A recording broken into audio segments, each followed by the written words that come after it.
Thank you, Tim. Ow! Today, we're going to learn the benefits of yoga and how it can help heal you from trauma. We'll discuss it after I hit this music.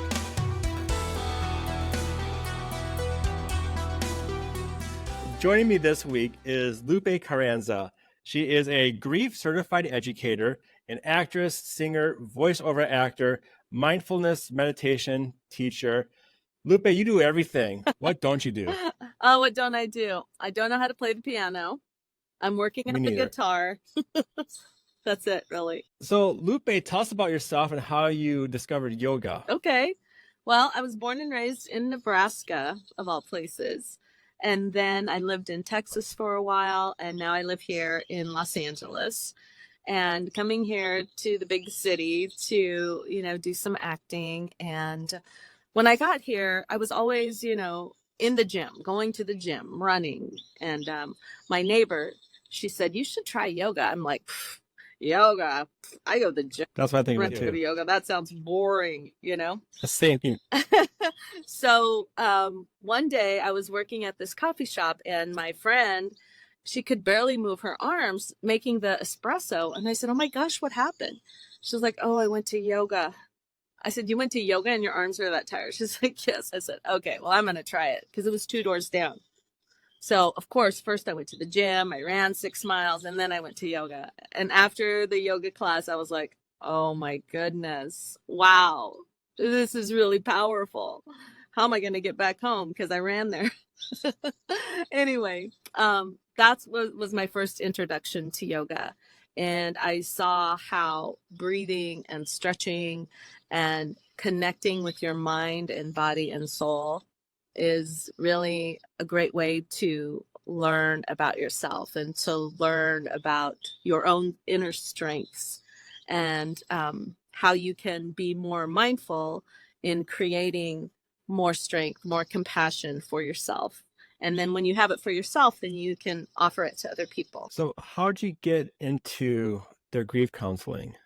I was working with Marianne Williamson, and she used to do lectures here on a book that's called A Course in Miracles, which it's a spiritual mind training, and she would give lectures. And there was an author who came by, and his name is David Kessler. He's a grief expert, world renowned. I met him, and he needed some help in his events, and so I started helping there. And then I realized how grief illiterate our communities are. And when people are in grief, we don't really understand what it is, and we're kind of uncomfortable around it if we don't know what it is. And always, putting everyone to the side, like, hurry up, are you done grieving, not knowing exactly like how this works. And so I decided to join David Kessler and take his grief educator program. I'm also a grief yoga instructor now as well, just because I've seen the benefits of taking the time to witness the grief and helping people move through it. Because grief, it's grief is love that doesn't have any place to go. Grief is, sorrow that doesn't have any place to go. There's a helicopter here, so. That's all right. It's LA, right? Is that kind of your common sound? So yeah, I'll just cut that part out. Okay. No big deal. That's why I can edit all this stuff. There it goes. And the grief that I was experiencing was loss of myself. I had, put myself last in different relationships that I've been in, friends and partners. And I was just feeling so alone and sad, and realizing, wow, this is grief too, Anytime you have a loss of something, a loss of confidence, a loss of belonging is grief. And that's why when you asked me to speak, I was like, yeah, because when it comes to bullying, there's loss on both sides. The bully, there's something going on there. As your guest before me said, there's something going on within them that needs to be addressed.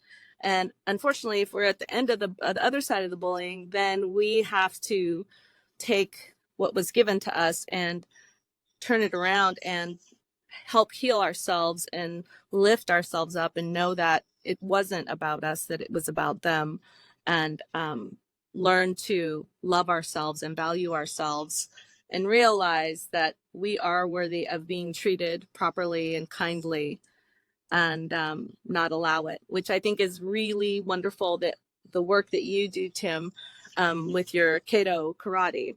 So important. Oh yeah, I love working with kids, and the fact that I can see them come in from zero confidence to to a ton of confidence.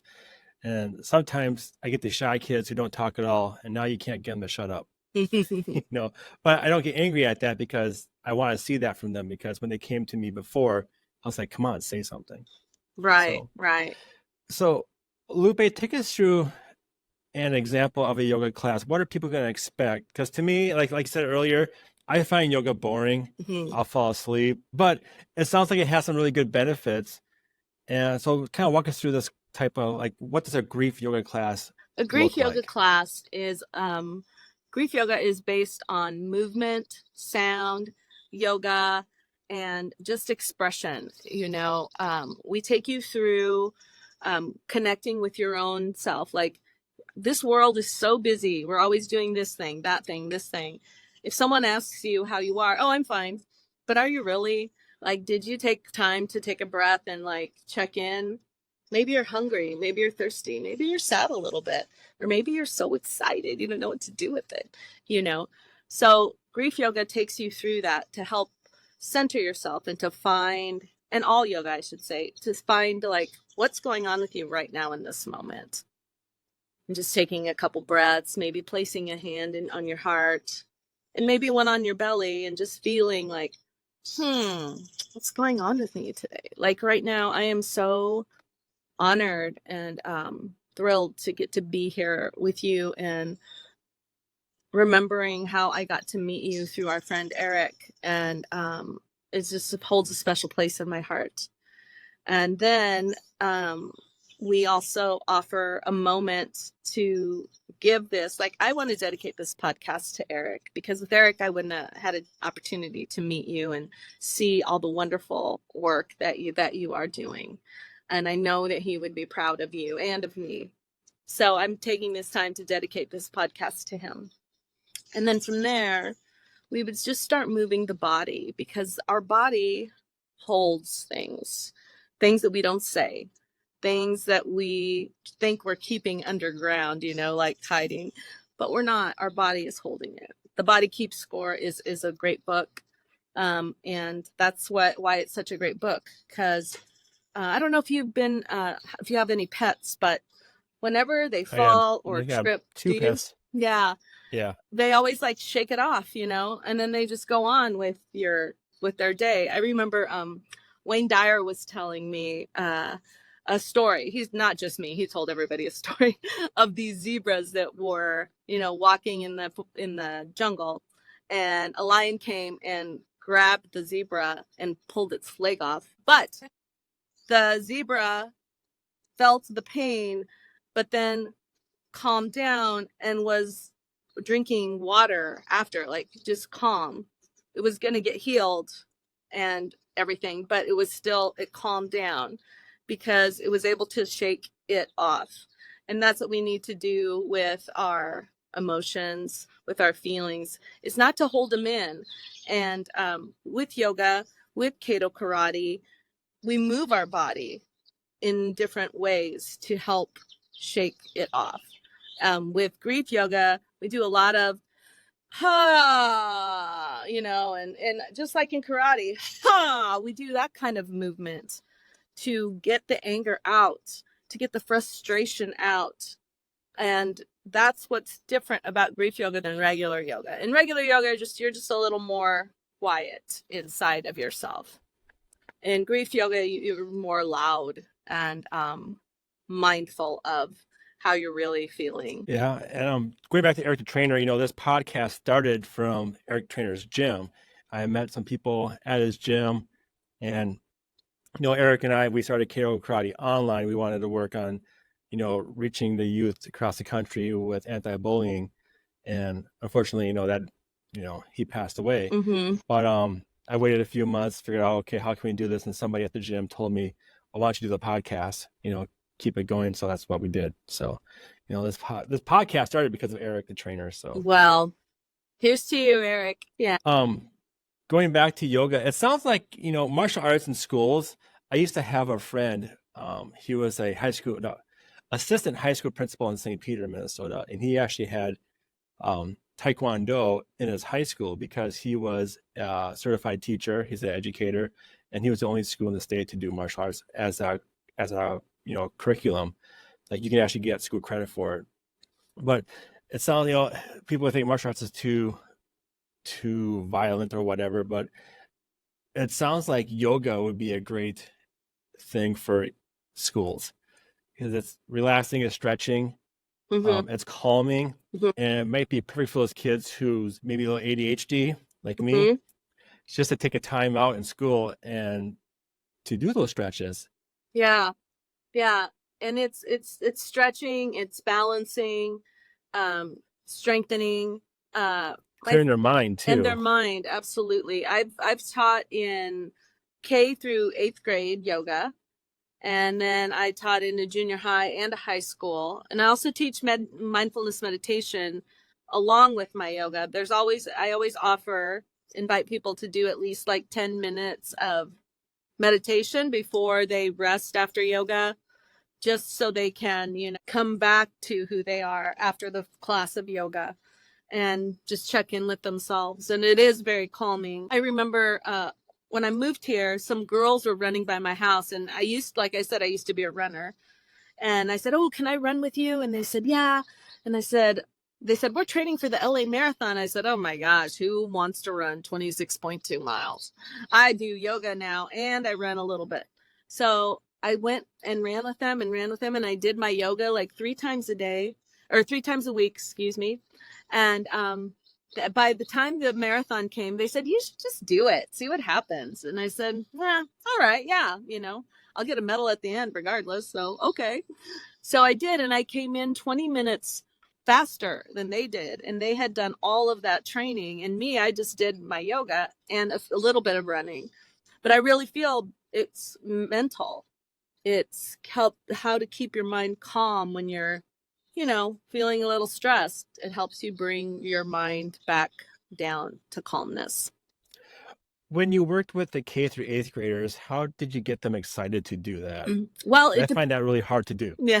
Well, it was part of their classes that they had to take. So that's one thing. Okay. Number 2, the younger kids, we made a lot of fun games out of it. There's a lot of animal poses in yoga.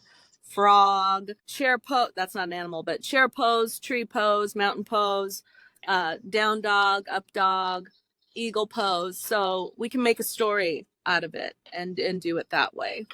And it takes a lot of focus, as you must know, to balance and to, like, if you're going to focus and you're going to break that board or whatever in karate, same thing with yoga. You have to have that balance and connection to around you and within you in order to stand on one leg, in order to, do a pose where you, do a pose where you're like this, laying on your side and holding up this way, So, yeah, I just made it a fun game. And you know what they loved the most, Tim? The meditation. I was not expecting that. They said, "Oh, same here." Meditation. And I was like, "Oh, okay." How are their behaviors afterwards? Are they calmer, quieter? Calmer, more thinking before they do things, Like, do I want to, what are the consequences if I do this? They were thinking more about that. And if they wanted to go one way or the other. It sounds like that would be a great addition for school, especially if they have issue with bullying. Because it sounds like it would be great for the person who is being the bully, who is obviously has some issues. Yeah. And that the kids who are being the targets, because maybe it'll give them a chance to kind of look at themselves and what's going on. Yeah, I really feel like yoga would really benefit them. And, as I said, when I first thought of yoga, I was like, oh, boring. But you can make it fun. You can make it fun. The right teacher can make it fun for whoever they're teaching. And if they have a background in bullying, then they can make it more fun in that way. So, and it's amazing how even people that are bullies, because bullies don't go away. As you're a grown up, there's still bullies out there.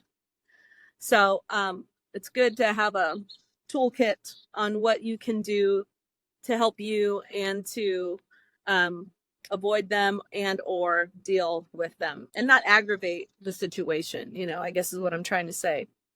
But yeah, if I were to be able to teach a room of kids that are having a kind of a problem with that, I would definitely try and check in with them, because I taught at Juvie Hall downtown LA, and they're already in juvenile hall, so they were mostly well behaved, and it was really lovely to see how connected they got to themselves with the yoga. Was that a detention center? It's a juvenile detention center, yeah. Okay. Wow. We had ages 10 to 18 there. And the yoga really connects you, like I said, to your center, to who you are. Makes you think about what is going on with me today. And I really feel like that really helped them. And once they did that, then they were softer. Because when you're in situations like that, if you're a bully, imagine that's hard to be a bully.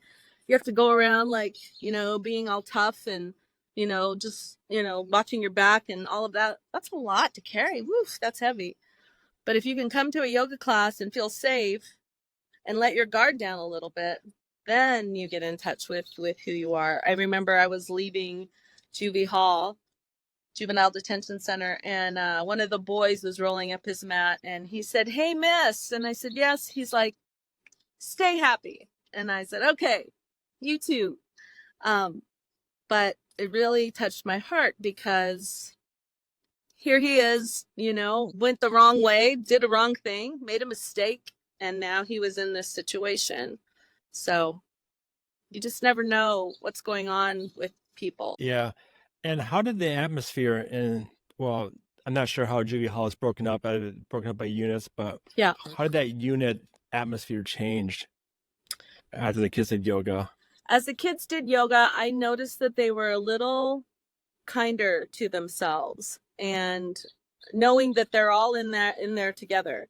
It's basically where I went to teach yoga was the room that they slept in. So they were bunk beds lined up where they use the bathroom. It's open so everyone can see.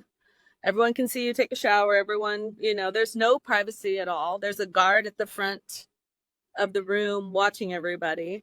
So when we came in to do yoga, they would push away the beds and create some space here.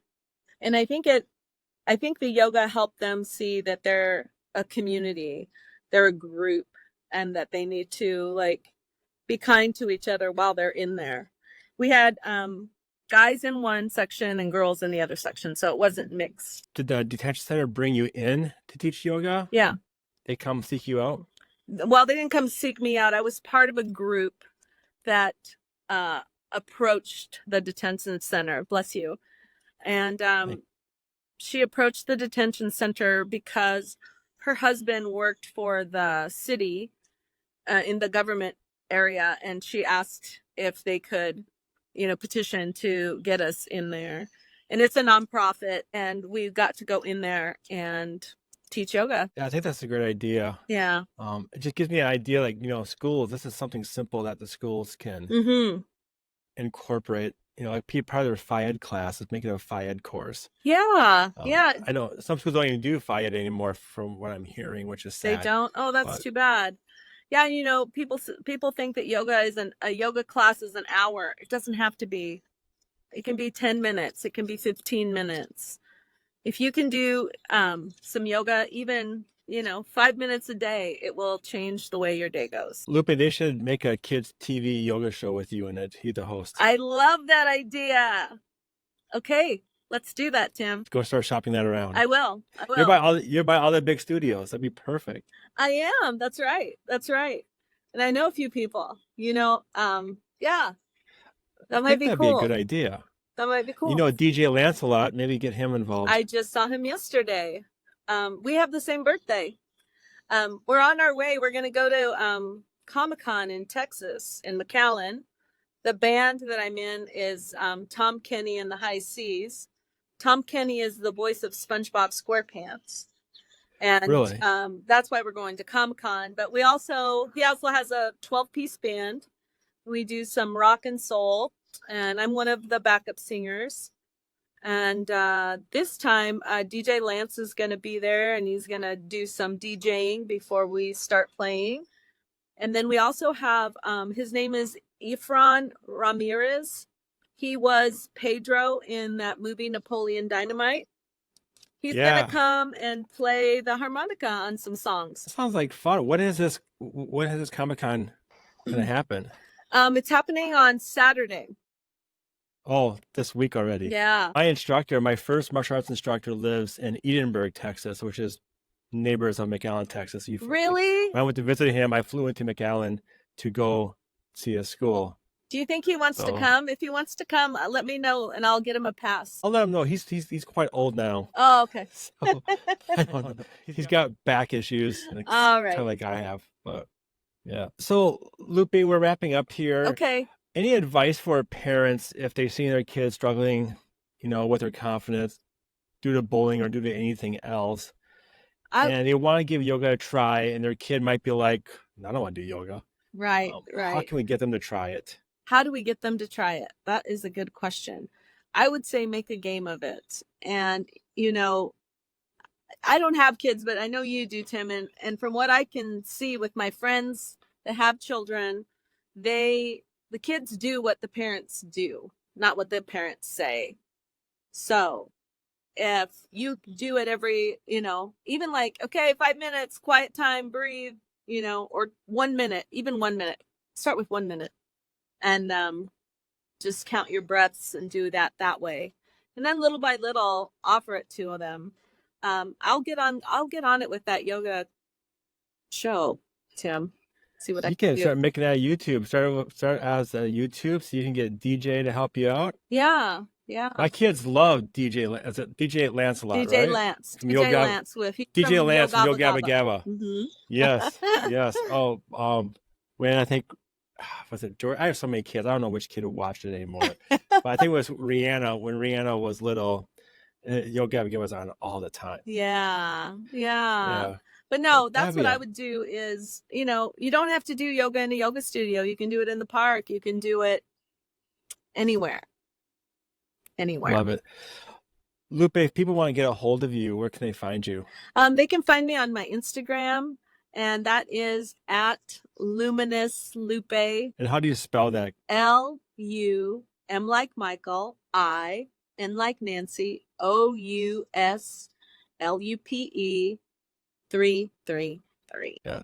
Lupé, it was great having you on today. Oh, Tim. Are you any TV shows coming up at all soon? Not yet, but I'm working on it. I'm working on it. Yeah, I know I saw a few of your movies that you appeared in. So, all right, Lupé, thanks for coming on today. Thank you, Tim. Such a pleasure.